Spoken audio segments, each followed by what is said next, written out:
Hello friends, welcome to all. In previous video, we have learned about the present perfect tense and the most important tense, future continuous tense. But today we will learn about the past perfect tense. Past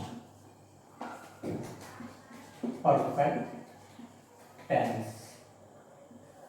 તો મિત્રો past perfect tense અત્યારે પણ મેં જોયું છે ઘણા બધા વિદ્યાર્થીઓને પાસ્ટ પરફેક્ટ ટેન્સ અને પ્રેઝન્ટ પરફેક્ટ ટેન્સ વચ્ચે ઘણી બધી મૂંઝવણ હોય છે કેચ્યુઅલ યુઝ કારણ કે આપણે જાણીએ છીએ કે ભાઈ જ્યારે પ્રેઝન્ટ પરફેક્ટ ટેન્સની વાત આવે છે એના ઉપયોગની લઈને તો ઘણા બધા વિદ્યાર્થીઓ મૂંઝવણમાં હોય છે એટલે જ મેં તમને સૌથી પહેલા પ્રેઝન્ટ પરફેક્ટ ટેન્સને સારી એવી રીતે આગલી વિડીયોની અંદર સમજાયા છે અને ફરીથી હજુ એક વખત તમને રિમાઇન્ડ કરાવું છું કે ભાઈ પ્રેઝન્ટ પરફેક્ટ ટેન્સ નો ઉપયોગ ખાસ કરીને એવી ક્રિયાઓ બોલવા માટે થાય છે એવી કોઈ એક્શનો કે જે પાસ્ટની અંદર કમ્પ્લીટ તો થઈ ગઈ છે મીન્સ કે રિસેન્ટ પાસ્ટની અંદર તાજેતરની અંદર કમ્પ્લીટ તો થઈ ગઈ છે પણ તેની અસર તે અત્યારે પ્રેઝન્ટમાં ચાલુ હોય છે તો એવી ક્રિયાઓ બોલવા માટે તમારે ઉપયોગ કરવો છે પ્રેઝન્ટ પરફેક્ટ ટેન્સનો તો એવી જ રીતે મિત્રો જો આપણે પાસ્ટ પરફેક્ટ ટેન્સની વાત કરીએ તો એના યુઝની અંદર જો ડેઈલી લાઈફના યુઝની અંદર વાત કરીએ તો કે past perfect tense describe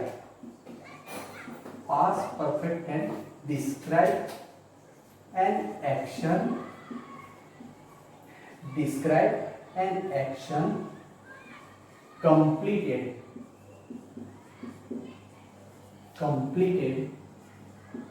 before a certain moment in the past. તો મિત્રો અહીં તો કહ્યું છે describe an action completed before a certain moment in the past કે પાસ્ટની અંદર કોઈ મોમેન્ટની અંદર મીન્સ કે કોઈ સમયે કોઈ ક્રિયા પૂર્ણ થઈ ગઈ હતી તે દર્શાવવા માટે ખાસ યાદ રાખજો મિત્રો અહીં આગળ આપણે વાત કરીએ કે પાસ્ટ કન્ટિન્યુઅસ ટેન્સ અને પાસ્ટ પરફેક્ટ ટેન્સ તો એ બે વચ્ચે થોડુંક જ ડિફરન્સ આવે છે કે પાસ્ટ કન્ટિન્યુઅસની આપણે વાત કરેલી કે ભાઈ પાસ્ટની અંદર ભૂતકાળની અંદર કોઈ ક્રિયા ચાલુ હતી ગોઈંગ ઓન હતી તે દર્શાવતા હતા અને જ્યારે પાસ્ટ પરફેક્ટ ટેન્સ કે ભૂતકાળની અંદર કોઈ ક્રિયા પૂર્ણ થઈ ગઈ છે તે દર્શાવવા માટે થાય સપોઝ આપણે જો એને વધારે સમજીએ એક એક્ઝામ્પલ લઈએ કે હું અત્યારે એક એક્ઝામ્પલ લખું છું કે I met him in Baroda in 2012 કે હું 2012 માં એને વડોદરામાં મળ્યો હતો I had seen him before 5 years ago કે ભાઈ હું એને 2012 ની અંદર બરોડામાં મળ્યો હતો અને મેં એને 5 વર્ષ પહેલા જોયો હતો ઇન ધ સેન્સ કે મારી જે જોવાની એની એક્શન હતી એ ઓલરેડી 5 years ago બરોબર કે 5 વર્ષ પહેલા પૂરી થઈ ગઈ હતી તો એ વસ્તુ આગળ મિત્રો દર્શાવી છે કે એટલે જ કહું છું કે ભાઈ કોઈ એક્શન છે જે સર્ટેન ટાઈમની અંદર કે સર્ટેન મોમેન્ટની અંદર પાસ્ટમાં કમ્પ્લીટ થઈ ગઈ છે તે દર્શાવે છે હવે બીજી પાસ્ટ પરફેક્ટની સૌથી બીજી એક મહત્વની વાત કરીએ તો કે પાસ્ટ પરફેક્ટ ટેન્સનો જો બીજો ઉપયોગ કરીએ મોટે ભાગે જે અત્યારે આપણે 12th માં 11 12th ની અંદર જે પ્રકારના સેન્ટેન્સો આવે છે એ સેન્ટેન્સોની જો આગળ હું વાત કરું તો મિત્રો કે પાસ્ટ પરફેક્ટ ટેન્સ કે પાસ્ટની અંદર બનેલી આગળ પાછળ બનેલી બે ક્રિયાઓને દર્શાવવા માટે પણ થાય છે એટલે મિત્રો ખાસ ધ્યાન રાખજો હવે તમને પ્રશ્ન થશે આગળ પાછળ બનેલી ક્રિયાઓ એટલે મીન્સ કે જે પહેલી ક્રિયા બની છે એ ક્રિયાને દર્શાવવા માટે મિત્રો તમારે સૌથી પહેલા પાસ્ટ પરફેક્ટ ટેન્સનો યુઝ કરવાનો રહેશે અને જે બીજા નંબરે જે ક્રિયા બની છે તેને દર્શાવવા માટે મિત્રો તમારે સિમ્પલ પાસ્ટ ટેન્સનો ઉપયોગ કરવો પડશે જેવી રીતે મિત્રો હું અહીં તમને વધારે એક્ઝામ્પલ આપું છું કે અત્યારે હું તમને એક્ઝામ્પલ આપું છું કે when I reach the station, the train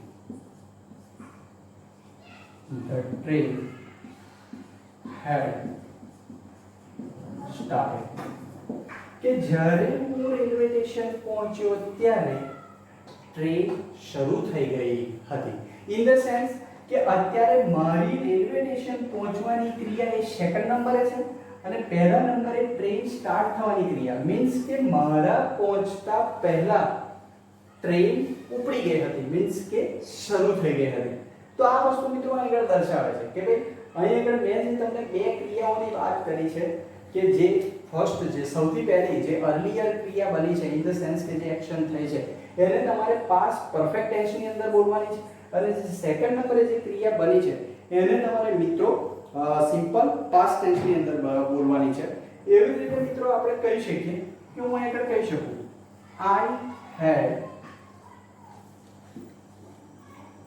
I had done my work when Hari came to see me.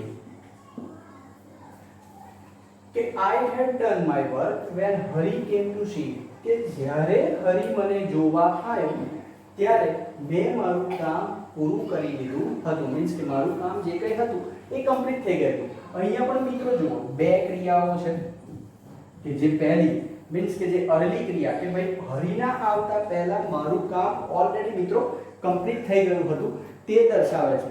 બરાબર. તો એ વસ્તુ અહીંયા આગળ કહી છે કે એ જ રીતે આપણે કહીએ કે ભાઈ મારા કામ પહેલું મારું કમ્પ્લીટ થયું છે ને ત્યાર પછી હરી મને મળવા આવ્યો છે. તો આ જે પહેલી ક્રિયા હતી તે આપણી પૂર્ણ ભૂતકાળની છે અને બીજી ક્રિયા છે તે આપણી શાલા ભૂતકાળની છે. એવી જ રીતે આપણે કહી શકીએ કે she had gone before I reached there. તો મિત્રો અહીં કે she had gone before I reached there કે મારા ત્યાં પહોંચતા પહેલા she had gone તે જતી રહી હતી. ઇન ધ સેન્સ કે મિત્રો તમને આ ઉપરથી એવો ખ્યાલ આવતો હશે કે એક્ચ્યુઅલ હું શું કહેવા માંગુ છું કે ભાઈ ભૂતકાળમાં એવી રીતે આપણે બીજા શબ્દોમાં જો પૂર્ણ ભૂતકાળની વાત કરીએ તો ભૂતકાળને આપણે બે રીતે જોઈએ છે. બે રીતના ભૂતકાળની વાત કરીએ તો એક દૂરનો ભૂતકાળ એક નજીકનો ભૂતકાળ. તો નજીકના ભૂતકાળને દર્શાવવા માટે આપણે મોટે ભાગે simple past tense in the sense સાદા ભૂતકાળનો ઉપયોગ કરે છે અને સેમ કન્ડિશન જ્યારે દૂરના ભૂતકાળની વાત કરવામાં આવે ત્યારે આપણે લોકો મોટે ભાગે પૂર્ણ ભૂતકાળનો ઉપયોગ કરે છે ઇન ધ સેન્સ કે ભાઈ પાસ્ટ પરફેક્ટ ટેન્સનો ઉપયોગ કરીએ છીએ. એવી રીતે મિત્રો આપણે કહી શકીએ છીએ કે the servant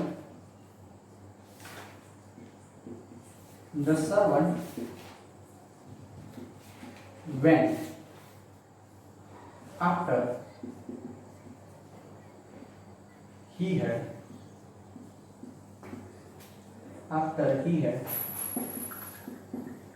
finished his work. કે ભાઈ the servant went after he had finished his work. કે ભાઈ સર્વન્ટે પોતાનું કામ પૂરું કર્યા પછી ઘરે જવા નીકળ્યો હતો ઇન ધ સેન્સ કે જવા માટે નીકળી ગયો કે the servant went after he had finished his work. એ રીતે તો મિત્રો અહીંયા તમે અમુક કોન્સન્ટ્રેટ કર્યું હશે મેં અમુક કઈ શબ્દોનો ઉપયોગ કર્યો છે સપોઝ when છે અહીં પણ when છે અહીં before છે અને અહીં એ જ રીતે આપણને એક after શબ્દ આપેલો છે. તો મિત્રો ખાસ યાદ રાખજો કે જ્યારે પાસ્ટ પરફેક્ટ ટેન્સની વાત આવે છે કારણ કે અંદર મેં તમને કહ્યું આગળ પાછળ બનેલી ક્રિયાઓને દર્શાવવામાં આવતી હોય કે ભાઈ પહેલી ક્રિયા આપણે એવું કહીએ કે જે સૌથી પહેલી ક્રિયા બની છે એને પાસ્ટ પરફેક્ટ ટેન્સમાં દર્શાવીએ છીએ અને જે સેકન્ડ નંબરે બની છે એને આપણે સિમ્પલ પાસ્ટ ટેન્સમાં દર્શાવીએ છીએ. તો ત્યારે આવા શબ્દોનો ખાસ ઉપયોગ થયો છે ખાસ ધ્યાન રાખજો. એની માટે છે when એ જ રીતે છે before અને એ જ રીતે છે મિત્રો તો આ ત્રણ શબ્દો. તો જો આપણે આ ત્રણ શબ્દોની વાત કરીએ તો અહીં આગળ મોટે ભાગે કે ભૂતકાળમાં જ્યારે બે ક્રમિક ક્રિયાઓને જોડવાની વાત આવે છે મીન્સ કે જે આગળ પાછળ બનેલી ક્રિયાઓને જોડવાની વાત આવે છે ત્યારે આપણે આ ટાઈપના શબ્દોનો ઉપયોગ કરીએ. તો મોટે ભાગે તમને યાદ હશે કે અહીં આગળ આપણે જોઈએ કે અત્યારે જે મેં when વાપર્યું છે તો when અહીં આગળ કયા નંબરની ક્રિયા બતાવે છે? તો ધ્યાન આપો, when આપણને અહીં આગળથી સૌથી પહેલી ક્રિયા મીન્સ કે જે બીજા નંબરે જે ક્રિયા બની છે તે દર્શાવે છે, કે જે બીજા બનેલી, કે ભાઈ બીજા નંબરે બીજી ક્રિયા દર્શાવવા માટે. સેમ કન્ડિશન બીજો ઉપયોગની આપણે વાત કરીએ તો before, એ પણ આપણને બીજી ક્રિયા દર્શાવવા માટે, બીજી ક્રિયા દર્શાવવા માટે. તો મિત્રો અહીં આગળ જુઓ કે when થી અત્યારે આપણે આ એક ક્રિયાને દર્શાવી છે. સેમ કન્ડિશન when પછી આપણે આ એક ક્રિયા દર્શાવી છે.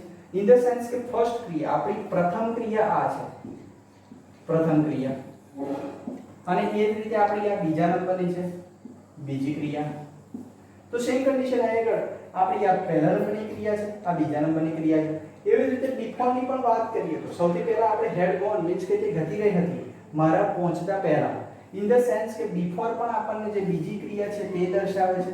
પણ after, જો મિત્રો after ની વાત કરીએ તો after આપણને પહેલા બનેલી ક્રિયા દર્શાવે છે, પહેલા બનેલી ક્રિયા દર્શાવવા માટે. તો અહીં જો the servant went after he had finished his work. in the sense કે after એ સૌથી પહેલા આની ઉપર ભાર મૂક્યો છે કે જે આપણી પહેલી ક્રિયા હતી, અને જ્યારે after એ જે બીજા નંબરે હતી તે servant went out. હવે જો મિત્રો આપણે મેઇન વસ્તુ કે આ તો મેં તમને એક સમજ આપી કે ભાઈ when before after થી કેવી રીતે તમે ભૂતકાળમાં બે જે આગળ પાછળ બનેલી છે ક્રિયાઓ તેને તમે દર્શાવી શકો છો, અને કઈ ક્રિયાને તમે પૂર્ણ ભૂતકાળમાં મૂકી શકો છો, કઈ ક્રિયાને તમારે સાદા ભૂતકાળની અંદર દર્શાવવાની છે. પણ મિત્રો જો ફોર્મેશનની વાત કરીએ તો તમારે ખાસ મિત્રો સાદા ભૂતકાળનું એક ફિક્સ ફોર્મેશન છે. જો એ ફોર્મેશનની હું આગળ વાત કરું તો સૌથી પહેલા મિત્રો આવે છે સબ્જેક્ટ, એ જ રીતે મિત્રો હેડ, ત્યાર પછી V3 ઇન ધ સેન્સ આપણે કહી શકીએ પાસ્ટ પાર્ટિસિપલ, અને એ જ રીતે ઓબ્જેક્ટ. તો મિત્રો આ એક ફિક્સ ફોર્મેટ છે જે સાદા ભૂતકાળનું આપણે પૂર્ણ ભૂતકાળને ફોલો કરાવે છે કે ભાઈ સબ્જેક્ટ, હેડ, V3 અને ઓબ્જેક્ટ, અને ત્યાર પછી જે આપણા અધર વર્ડ્સ છે તેનો પણ ઉપયોગ આપણે ઈઝીલી આગળ કરી શકીએ છીએ. તો આ ફોર્મેટને મિત્રો ખાસ ધ્યાન આપજો. એવી જ રીતે મિત્રો હવે પાસ્ટ પરફેક્ટ ટેન્સના નેગેટિવ સેન્ટેન્સની આપણે વાત કરીશું કે ભાઈ નેગેટિવ સેન્ટેન્સ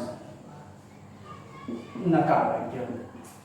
તો આપણે જે વાક્ય જોઈ ગયા હું એ જ વાક્યને નકારમાં લઈ જાઉં છું કે હું અહીં કહું છું કે when I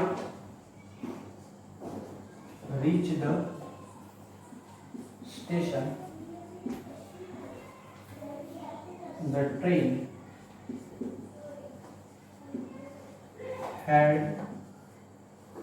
not started. કે જ્યારે હું રેલવે સ્ટેશન પહોંચ્યો હતો ત્યારે ટ્રેન શરૂ થઈ નથી, મીન્સ કે ઉપડી નહીં હોય. એ જ રીતે કહી શકીએ કે I had not done my work when Hari came to see me. Same condition મિત્રો સેન્ટેન્સમાં કોઈ ચેન્જીસ નથી, બસ આપણે ખાલી નોટનો ઉપયોગ કર્યો છે. તો અહીંયા ખાસ ધ્યાન રાખો કે હેડ પછી આપણે નોટ અહીંયા આગળ મૂકી દીધું છે, એ જ રીતે અહીંયા આગળ હેડ પછી આપણે નોટ મૂકી દીધેલું છે. એ જ રીતે મિત્રો આપણે કહી શકીએ કે she had not she had not gone before I reach there. કે જ્યારે હું ત્યાં પહોંચ્યો ત્યારે તે નથી ગઈ. ઇન ધ સેન્સ કે આ રીતે છે મિત્રો, એકદમ સિમ્પલ છે. નેગેટિવ સેન્ટેન્સ મીન્સ કે તમારે મોટે ભાગે જેવી રીતે આપણે અત્યાર સુધી શીખી ગયા છે કે સહાયકારક ક્રિયાપદ, ત્યાર પછી આપણે ટુ બી, એમિઝા લઈ લો, હેવ હેઝ લઈ લો, વોઝ વર લઈ લો, એના પછી નોટ મૂકતા જાય એમ સેમ કન્ડિશન છે. તો જો એના ફોર્મેશનની વાત કરીએ તો મિત્રો તો ફોર્મેશન મોટે ભાગે તમારે તૈયાર થશે subject, then after head, then after not, then after V3 અને then after object. તો આ મિત્રો થયું આપણું નેગેટિવ સેન્ટેન્સનું ફોર્મેશન. એ જ રીતે મિત્રો જો આપણે ઇન્ટ્રોગેટિવ સેન્ટેન્સની વાત કરીએ તો આ જ રીતે નેગેટિવ જે અત્યાર સુધી આપણે શીખી ગયા કે ઇન્ટ્રોગેટિવ સેન્ટેન્સ માટે પણ મેં તમને કહ્યું છે ઇન્ટ્રોગેટિવ સેન્ટેન્સ ટુ ટાઈપના છે. જે ટુ ટાઈપ છે તે છે યસ નો અને બીજા છે WH ક્વેશ્ચન. જો ઇન્ટ્રોગેટિવ સેન્ટેન્સની વાત કરીએ તો પણ અહીંયા પોસિબલ છે કે કેવી રીતે આપણે ઇન્ટ્રોગેટિવ સેન્ટેન્સ બનાવી શકીએ છીએ. તો અહીંયા હું જો ઇન્ટ્રોગેટિવ સેન્ટેન્સ બનાવીશ તો થશે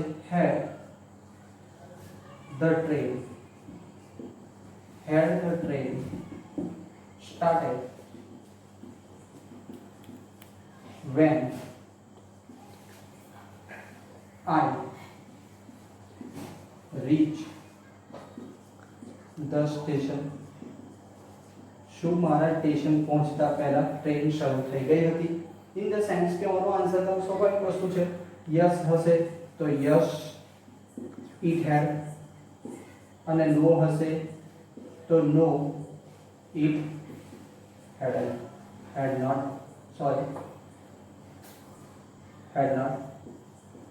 તો આ રીતે મિત્રો તો આ રીતના આપણા આન્સર બની શકે છે. એવી રીતે સેકન્ડ સેન્ટેન્સની જો આપણે વાત કરીએ તો same condition had I done my work when Hari came to see me. Hari came to see me. એ જ રીતે મિત્રો જો ત્રીજા સેન્ટેન્સની આપણે વાત કરીએ તો કે had she gone before I reached there. અને પાછળ ક્વેશ્ચન માર્ક. તો એક સિમ્પલ છે કે જેવી રીતે આપણે નેગેટિવ સેન્ટેન્સના ફોર્મેટની વાત કરી એવી રીતે આપણે ઇન્ટ્રોગેટિવ સેન્ટેન્સનું ફોર્મેટ પણ તૈયાર કરી શકીએ છીએ. તો સૌથી પહેલા આપણે યુઝ કરવાનું છે હેડ, then after subject,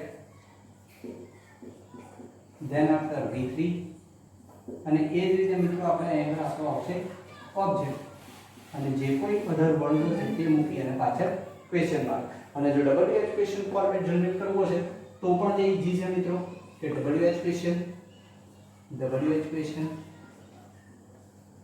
એ જ રીતે હેડ, ત્યાર પછી સબ્જેક્ટ, ત્યાર પછી V3 અને એ જ રીતે ઓબ્જેક્ટ અને અધર વર્ડને પાછળ ક્વેશ્ચન માર્ક. તો મિત્રો આ એક સમજ છે કે ભાઈ કેવી રીતે કમ્પ્લીટ કરવું. પણ હજુ એક હું બીજી વસ્તુનું ફોકસ કરવા માંગુ છું તમારી જોડે કે ઘણી બધી વખત વિદ્યાર્થીઓ મૂંઝવણમાં હોય છે કે ઘણી બધી વખત મેં જોયું છે વાક્યમાં હેડબીન એપ્લાય થયેલું હોય છે. હેડબીન તો હેડબીનનો પ્રોપર યુઝ ક્યારે કરવો તો એ પણ એક મૂંઝવણ છે કે ઘણા બધા વિદ્યાર્થીઓ હેડબીનને લઈને ઘણા બધા કન્ફ્યુઝ હોય છે કે અત્યારે હું આગળ કહી શકું છું કે there had been a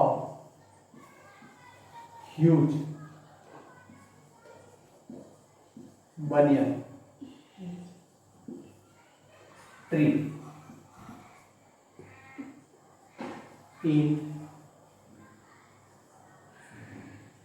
in my village many years ago. કે ઘણા બધા વર્ષો પહેલા મારા ગામની અંદર એક બનિયન ટ્રી હતું. પણ મિત્રો અહીં ખાસ ધ્યાન રાખજો હેડ બીન પછી જ્યારે પણ નાઉન આપેલું હોય બરાબર ત્યારે મોટે ભાગે તમારે અહીં શું યુઝ કરવાનું હોય છે હેડ બીન. અને આ બધી ફિલિંગ ધ બ્લેન્ક્સ મોટે ભાગે તમને હેડ બીન તો નથી આપવામાં આવતું પણ એક બી કરીને એક મૂકવામાં આવે છે. એટલે ઘણી બધી વખત ધ્યાન રાખજો મિત્રો આ ટાઈપની રેક્ટિફાઈડ એરરની અંદર પણ ઘણી વખત આ ટાઈપની ભૂલો મૂકી હોય છે કે મીન્સ કે અહીંથી બીનને દૂર કરી દીધેલું હોય છે અને અહીં આગળ હેડ એટલું જ આપેલું હોય છે. તો એવા સમયે મિત્રો ખાસ તમારે એના પાછળ મીન્સ કે હેડ પછી જે કોઈ શબ્દ છે તેને ધ્યાન રાખજો કે અત્યારે આપણે કહીએ, મેં તમને કહ્યું ઇન સિમ્પલ પ્રેઝન્ટ ટેન્સ હેડ પછી હેડની વાત કરીએ તો બે વસ્તુ પોસિબલ છે. એક છે નાઉન અને ધેન આફ્ટર સેકન્ડ પોઝિશન ઉપર છે V3 મીન્સ કે આપણે કહી શકીએ પાસ્ટ પાર્ટિસિપલ. તો આ બે જગ્યાઓ એવી છે મિત્રો કે હેડ પછી કાં તો નાઉન હશે કાં તો V3 હશે. અને ત્યાર પછી જો સમજો કે હેડ પછી તમને નાઉન આપેલું હોય, બરાબર, કે પછી કોઈ એડજેક્ટિવ વિથ નાઉન આપેલું છે, એડજેક્ટિવ વિથ નાઉન, તો ત્યારે મિત્રો તમારે એ કેસની અંદર હેડિંગ નો યુઝ કરવાનો રહે છે. તો મિત્રો હું આશા રાખું છું કે આજે મેં જે કંઈ પાસ્ટ પરફેક્ટ ટેન્સ ચલાવ્યો છે એમાં તમને પૂરેપૂરી સમજ આવી હશે. Thank you very much.